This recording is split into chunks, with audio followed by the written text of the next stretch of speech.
श्री गणेशाय नमः। श्री दुर्गा देवे नमः। आज हम श्री दुर्गा सप्तशती के द्वादश अध्याय का पाठ करेंगे। देवी चरित्रों के पाठ का महात्म्य। ध्यानम। मैं 3 नेत्रों वाली दुर्गा देवी का ध्यान करता हूँ। उनके श्री अंगों की प्रभा बिजली के समान है। वे सिंह के कंधे पर बैठी हुई भयंकर प्रतीत होती है। हाथों में तलवार और ढाल लिए अनेक कन्याएं उनकी सेवा में खड़ी है। वे अपने हाथों में चक्र, गदा, तलवार, ढाल, बाण, धनुष, पाश और तर्जनी मुद्रा धारण किए हुए हैं। उनका स्वरूप अग्निमय है तथा वे माथे पर चंद्रमा का मुकुट धारण करती है। देवी बोली, देवताओं, जो एकाग्र चित्त होकर प्रतिदिन इन स्तुतियों से मेरा स्तवन करेगा, उसकी सारी बाधा मैं निश्चय ही दूर कर दूंगी। जो मधुकैटभ नाश, महिषासुर वध तथा शुंभ निशुंभ के संहार के प्रसंग का पाठ करेंगे तथा अष्टमी, चतुर्दशी और नवमी को भी जो एकाग्र चित्त हो भक्तिपूर्वक मेरे उत्तम महात्म्य का श्रवण करेंगे, उन्हें कोई पाप नहीं छू सकेगा। उन पर पाप जनित आपत्तियां भी नहीं आएगी। उनके घर में कभी दरिद्रता नहीं होगी तथा उनको कभी प्रेम जनियों का विछोह कष्ट भी नहीं भोगना पड़ेगा।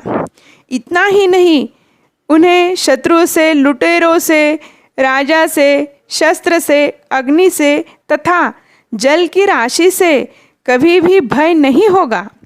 इसलिए सबको एकाग्र चित्त होकर भक्तिपूर्वक मेरे इस महात्म्य को सदा पढ़ना और सुनना चाहिए। इस परम कल्याणकारक है। मेरा महात्म्य महामारी जनित समस्त उपद्रव तथा आध्यात्मिक आदि तीनों प्रकार के उत्पत्तियों को शांत करने वाला है।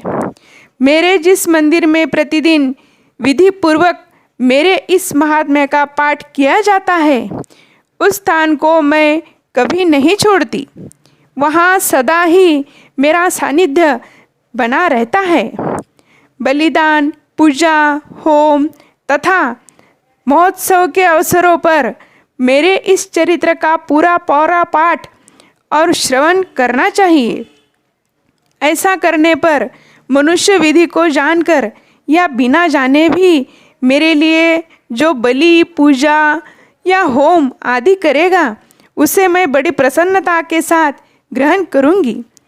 शरतकाल में जो वार्षिक महापूजा आती है, उस अवसर पर जो मेरे महात्म्य को भक्तिपूर्वक सुनेगा, वह मनुष्य मेरे प्रसाद से सब बाधाओं से मुक्त तथा धन, धान्य एवं पुत्रों से संपन्न होगा। इसमें तनिक भी संदेह नहीं है।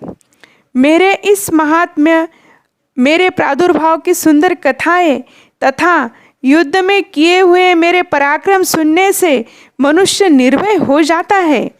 मेरे महात्म्य का श्रवण करने वाले पुरुषों के शत्रु नष्ट हो जाते हैं।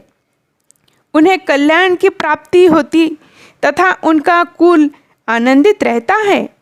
सर्वत्र शांत कर्म में बुरे स्वप्न दिखाई देने पर तथा ग्रहजनित भयंकर पीड़ा उपस्थित होने पर मेरा महात्म्य श्रवण करना चाहिए। इससे सब विघ्न तथा भयंकर ग्रह पीड़ाएं शांत हो जाती है और मनुष्यों द्वारा देखा हुआ दुस्वप्न शुभ स्वप्न में परावर्तित हो जाता है। बाल ग्रहों से आक्रांत हुए बालकों के लिए यह महात्म्य शांतिकारक है तथा मनुष्यों के संगठन में फूट होने पर यह अच्छी प्रकार मित्रता कराने वाला होता है। यह महात्म्य समस्त दुराचारियों के बल का नाश करने वाला है। इसके पाठ मात्र से राक्षसों, भूतों और पिशाचों का नाश हो जाता है। मेरा यह सब महात्म्य मेरे सामीप्य की प्राप्ति करने वाला है। पशु, पुष्प, अर्घ्य, धूप, दीप, गंध तथा उत्तम सामग्रियों से पूजन करने से, ब्राह्मणों को भोजन कराने से, होम कराने से, प्रतिदिन अभिषेक करने से, नाना प्रकार के अन्य भोगों का अर्पण करने से तथा दान देने आदि से 1 वर्ष तक जो मेरी आराधना की जाती है और उससे मुझे जितनी प्रसन्नता होती है, उतनी प्रसन्नता मेरे इस उत्तम चरित्र का एक बार श्रवण करने मात्र से हो जाती है।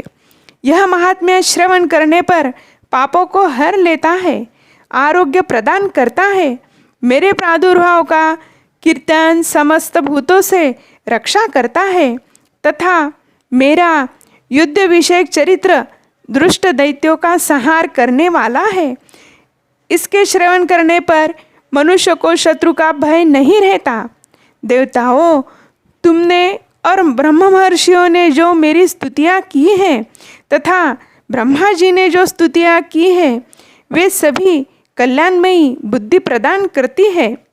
वन में सुने मार्ग में अथवा दावानल में घिर जाने पर, निर्जन स्थान में लुटेरों के दबाव में पड़ जाने पर या शत्रुओं से पकड़े जाने पर अथवा जंगल में सिंह, व्याघ्र या जंगली हाथियों के पीछा करने पर, कुपित राजा के आदेश से वध या बंधन के स्थान में ले जाए जाने पर अथवा महासागर में नाव पर बैठने के बाद भारी तूफान से नाव के डगमग होने पर और अत्यंत भयंकर युद्ध में शस्त्रों का प्रहार होने पर अथवा वेदना से पीड़ित होने पर, किंबहुना सभी भयानक बाधाओं के उपस्थित होने पर जो मेरे इस चरित्र का स्मरण करता है, वह मनुष्य संकट से मुक्त हो जाता है।